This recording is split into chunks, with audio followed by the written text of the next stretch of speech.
жаңа конституцияны талқылап жатырмыз. Бұл енді соңғы рет Қазақстанда конституция 95 жылы қабылданды. Ол кезде мемлекет жаңа құрылып жатты, және ол кездегі мына әлемдік экономикалық саяси мәселе әрине өзгеше болды.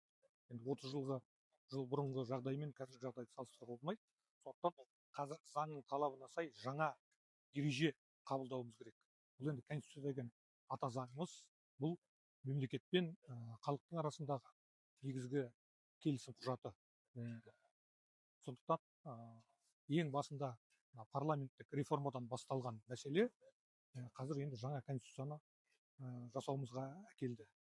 Оның себебі әртүрлі өзгерістер енгізіп бастаған кезде конституцияға, ол конституцияның 84 тарихына өзгеріс жасауымыз керек болды. Сондықтан жалпы мына нормативтік құқықтық құжаттарға байланысты заңда бұл құжатқа егер 50%-тен жоғары өзгеріс енгізетін болса, ол жаңа құжат болып есептеледі. Сондықтан қазір жаңа конституция жасақталып, оның жобасы жарияланды. Ертең 15 наурызда осы бойынша біздің Қазақстан халқы өзінің пікірін білдіреді.